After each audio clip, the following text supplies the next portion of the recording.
Hey everyone, and welcome to your next lecture. This one is titled Pimps, Madams, and the Game. So we're going to take a look at the trafficker side or the supply side of trafficking.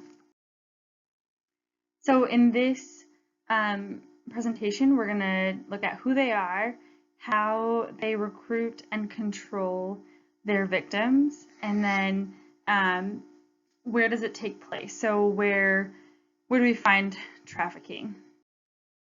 So who are the pimps? Kind of the first question that I often get asked is, who are these people? Are they people just kidnapping girls off the street? But who are they? So it can be a number of people. It can be a boyfriend, a father, mother, foster parent, brother, uncle, neighbor, coach, seen it all, teacher, even sometimes a peer who's involved in some way. And I think you're kind of seeing that in the book that we're reading. It's not always organized criminal, so it's not always gang networks and violence. It can be very independent or smaller families. It's both men and women, so not just men are traffickers. Women can be traffickers too. It's really all ages. In the literature and in Phoenix, we've seen traffickers who, are 18 to 80. So it can be all ages, and it's all in any ethnicities. So to give you that point of view, here are some of the traffickers who've been arrested in Phoenix. And as you can see on the slide, they really run the spectrum of everything. They certainly all don't look the same. There's men, women, old, young, a bunch of different ethnicities. They can be any socioeconomic status too. I forgot to mention that. So it doesn't have to be the low income or high income. It's all over the board. This is a man named Joseph Dixon. So Joseph was, in May of 2017, he was pulled over on 27th Avenue in Indian School, for those of you familiar with Phoenix. And he had two young girls in his car with him. And it was later found out that he was, after the officers got these girls alone, that he was trafficking these two young ladies who were age 15 and 16 at the time. And he received sentencing last year in December for 190 years. And he's 27 years old, so pretty young. And he will spend the rest of his life in prison. The two girls in this case decided to testify against him in court, which is the exception, not the rule. And he decided to represent himself as his own attorney, which is somewhat unusual. But sometimes traffickers tend to have a lot of confidence and persuasion techniques, and they're charismatic. And so he was able to testify on his behalf, and then also interview or cross-examine the two victims that he had. So kind of messed up, but this is kind of one recent example of a trafficker who was caught in Phoenix. So who has a trafficker? Because certainly not all people who are sort of prostituted persons have a trafficker. In children, adolescents, minors, depending on the study that you find, it's anywhere from 60 to 80% have a trafficker. My guess is it's a lot higher than that, but often adolescents and youth do not report their trafficker because they are sometimes in love with them, or they're their parent, or other reasons, which we'll get into in a little bit here. And then for adults, it ranges too, 40 to 80% depending on the study. But I would say for the most part, a majority of both teens and adults have a trafficker of some sort. So let's talk about recruitment methods. You've heard this term before in this class, but the first is sort of this method of recruitment of using love and being a Romeo pimp and being the supporter. And so this quote says, "I was dating someone who was 31. I had a legal job and I was in school one day. He came home and said he needed money for his daughter from his first marriage, and I told him I couldn't do anything because I wasn't getting paid till next Friday. So he came home that night with a pair of heels and miniskirt and took me outside and told me to take what they gave me." And so this type of trafficker uses love, uses a relationship to traffic their victims. Romeo pimps, typically there's a time frame, a seduction phase, where they're actually cultivating this relationship and growing this relationship and gaining trust and love and dependence from their victims. Typically, it takes 6 to 12 months of doing this, but it can happen in as little as 24 hours. If it's that short of time frame, usually they initially use love and then maybe they'll switch over to fear as well. But typically in the Romeo pimps that we see, it's a pretty long recruitment phase where they're spending that time creating that bond. And typically they play the partner role, so they're the significant other, whether boyfriend or girlfriend. And this is a really common method of recruitment that's used in adolescents and minors that usually don't have a prior history of abuse, but sometimes they certainly can. Guerrilla pimps, on the other hand, use force. So we talked about needing force, fraud, or coercion to consider it trafficking. And the guerrilla pimps use the force of these three. They'll use violence. A lot of times we see Romeo pimps becoming guerrilla pimps when they need to be.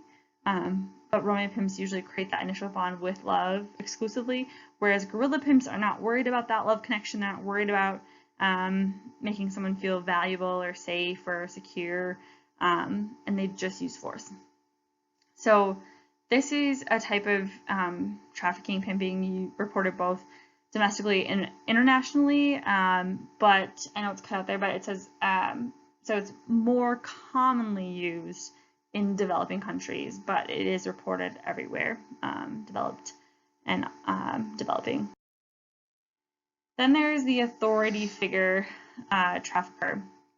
So in this case, they still might use a love or a fear tactic per se, but these are the people who traffic their victims using this authority role. So it's your parents, your foster parents, siblings, coaches, teachers, somebody in that position of authority. Oftentimes, this kind of trafficking, this kind of pimp and manipulation role causes the most long-term trauma, especially when it's the parent or guardian figure. And that's because that person sort of was the one that was supposed to love you and to respect you and to be there for you. And when they, exploit you, it causes kind of the most severe damage. And so we often see that it takes victims who've been trafficked by a parent or a relative or something like this, someone they really trusted and loved, a longer time to rehabilitate back into kind of normal society. And then some traffickers use financial difficulties to take advantage of their victims. Usually when the person has no other source of income, and we see this a lot with the runaway youth. They run away from home and then they have no source of income, and they turn then to what they typically call survival sex, so having sex out of necessity for a place to stay or shelter or food. But again, I just want to reiterate that this is still trafficking, regardless if the youth traded it for anything of value, because they're under 18. When the person turns 18, we might call this prostitution, instead of trafficking, even though there might be somebody else involved that is using force, fraud, or coercion. There's a pretty strong finding of prior sexual abuse and girls and boys, adult men and women who have been trafficked. So higher levels of sexual abuse, higher ACEs score, so any adverse childhood events like abuse or neglect or divorce tend to lead to higher trafficking numbers.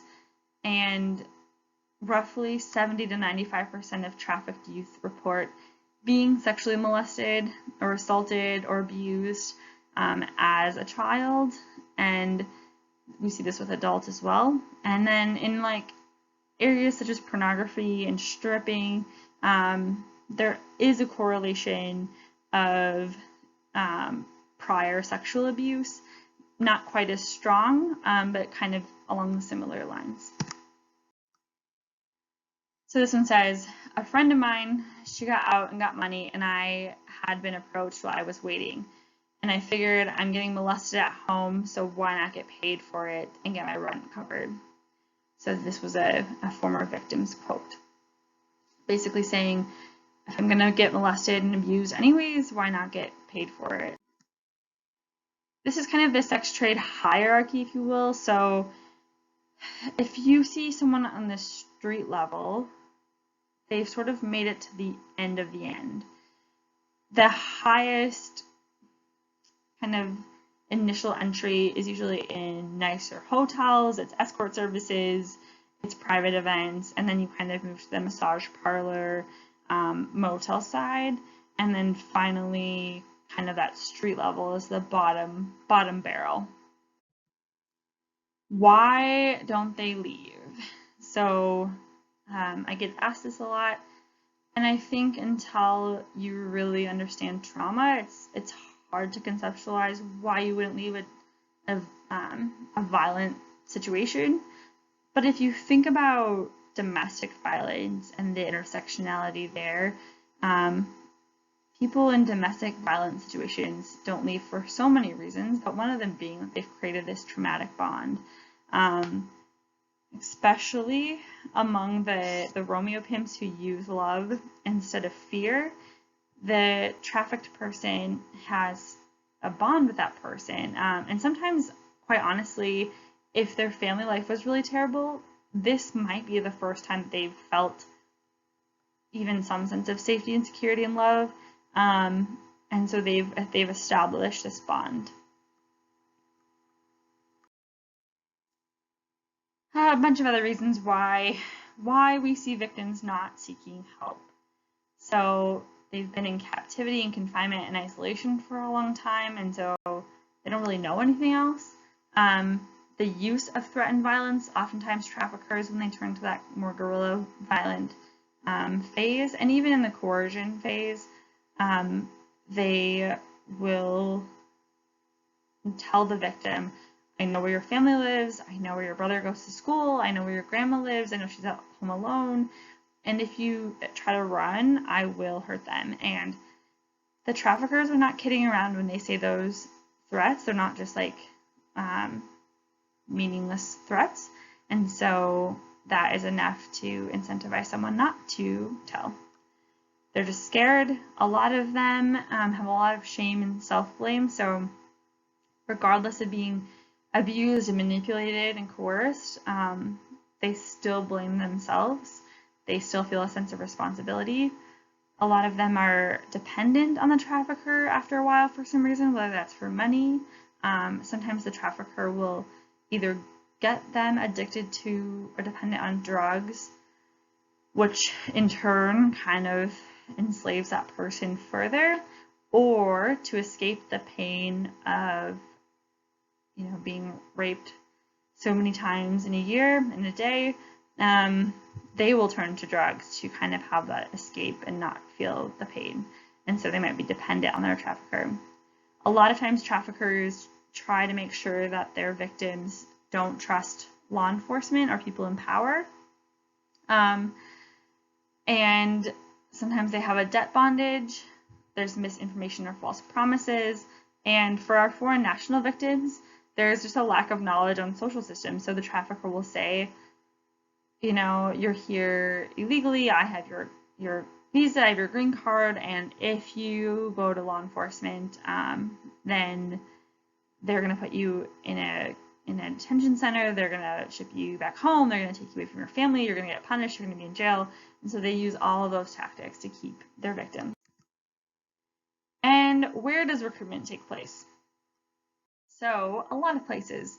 In Arizona, we've certainly seen it at shopping malls and movie theaters and schools and bus stops. The street level sometimes for the homeless and runaway youth. Homeless and runaway youth, after being kicked out of their house or running away, about within 48 hours or so, they have a trafficker. So it doesn't take long for these traffickers to find these kiddos. And then, of course, online. Online is this mecca for traffickers because they can message 100 girls a day on Instagram. They use all kinds of social media, you name it, all social dating apps, anywhere that the internet is. And even though Backpage, which is kind of like Craigslist but a little bit shadier, was shut down, I think 2 years ago now or so, so many more sites that are really similar popped up in its place. So online forums, Reddit, everywhere. Here is just some popular places in the Phoenix metro where it's common. So just like I said, talked about Joseph Dixon earlier, 27th Avenue from Indian School to Northern is a big area, kind of by Grand Canyon University. This is a popular area for juvenile or minor victims. A lot of hotel motel staff are alleged to be complicit in this area and kind of in on it, if you will.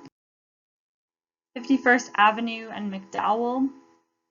A lot of cheap motels. You can see the prices there, 65, 84, 82, close access to the freeway and interstates.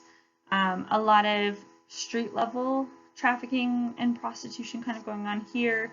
A lot of buyers. What else? Kind of another popular area with juvenile victims and minor victims.